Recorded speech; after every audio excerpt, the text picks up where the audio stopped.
जब जाना है सबको, या कोई भी जीवन में परिस्थिति आ रही है, अचानक घाटा पड़ गया, अचानक बच्चे के साथ कुछ हो गया, जो सोचा नहीं वो हो गया, तो उस चीज के लिए अपने मन को इतना शक्तिशाली बनाओ कि अपने को तैयार रखो कि मुझे खुद को भी संभालना है और घर के हर सदस्य को भी संभालना है। आप शक्तियां हो सभी, ये क्यों भूल जाते हो? जब अपनी शक्ति को भूल जाते हो तो परेशान हो जाते हो। उसके बाद चौथी शक्ति है निर्णय करने की शक्ति।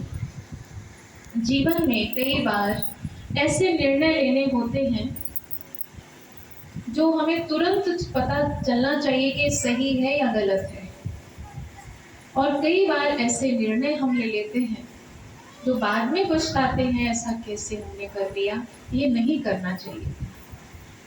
निर्णय की शक्ति हम सबको जरूरत है कि नहीं है?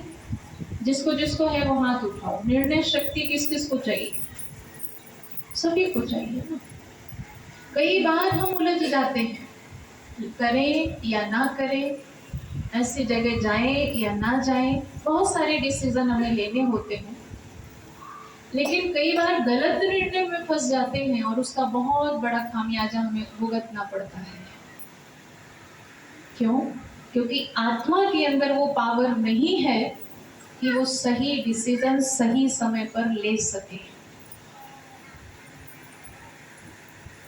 उसके बाद पांचवी शक्ति है परखने की शक्ति। परखना आज के समय में इस चीज की बहुत जरूरत है। हम कई बार धोखा खा लेते हैं, फिर पता चलता है कि हमने उस व्यक्ति को परख नहीं पाया। होता है ना ऐसा, अंदर कुछ बाहर कुछ, रूप बदल चुका है, ऊपर का रूप कुछ और दिखता है, अंदर का कुछ और दिखाई देता है। तो ये परखने की शक्ति जो हम सबको जरूरत है, सही समय पर सही व्यक्ति को परखना, अपने लिए अपने आप को परखना, इसकी शक्ति भी परमात्मा पिता से हमें मिलती है, उस सर्वशक्तिवान सत्ता से प्राप्त होती है। उसके बाद है समाने की शक्ति। ध्यान देना, एक सामना करने की शक्ति थी जो बता चुके, एक है समाने की शक्ति। समाना मीन्स जैसे सागर होता है ना, सारी नदियों को अपने में समा लेता है, पर उसका रूप नहीं बदलता है। ऐसा नहीं कि वो काला नीला पीला हो जाता है, और जो भी गंदगी उसके अंदर चली भी गई तो एक लहर आती है और सारा बाहर कर देता है।